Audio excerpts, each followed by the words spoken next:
I slutten av juni feiret vi at de nye patruljebåtene var ferdigstilte og klare til å bli sendt ned til Papua Ny-Guinea. Etter en flott kystturné hvor vi kjørte den ene båten fra Ålesund til Kristiansand for å møte partnere og fortelle om arbeidet i Papua Ny-Guinea, begge båtene satt i hver sin container og sendt av gårde på den lange ferden sydover. I slutten av september var vi på plass i hovedstaden Port Moresby for å ta imot båtene. Spenningen steg da containerne ble kjørt inn til havneområdet vi skulle få benyttet til å åpne opp og se hvordan båtene hadde hatt det på seilasen nedover. Seilene ble brutt, og gleden og lettelsen var stor da dørene ble åpnet og det ble konstatert at båtene hadde blitt trygt bevart gjennom overfarten. Noe utstyr måtte monteres før vi kunne sette båtene på vannet. Det var en god følelse å starte de opp og ta de ut på sin første prøvetur i landet hvor de skal tjene i mange år fremover.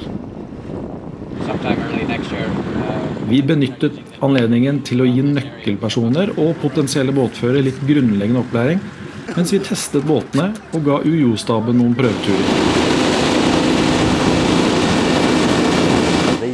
Viking boats are an incredible upgrade.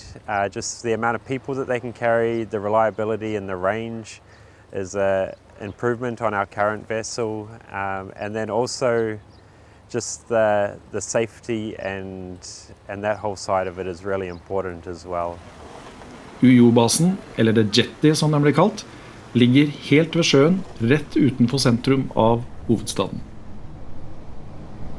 Det takket være mange mennesker, menigheter og bedrifter i Norge som har gitt av det de kan at disse båtene nå står her.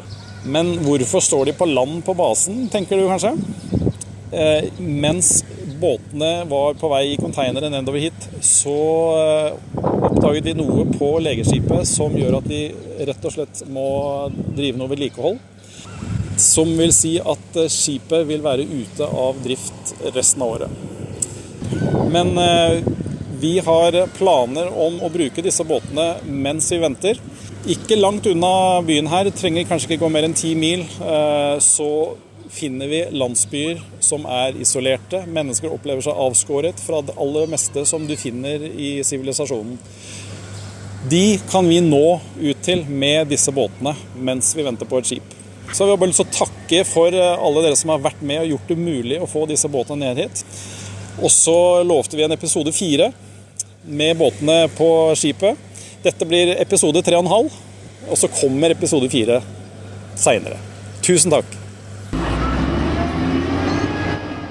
Big thank you to the people of Norway for their tireless efforts and they put together for making these boats available and for the long way from the other side of the world to here in PNG. It's really a great blessing. And as a Papua New Guinean, it's really heartfelt thank you to the people from Norway, YWAM Norway, for their effort and all the resources they put together to make these things available here in PNG.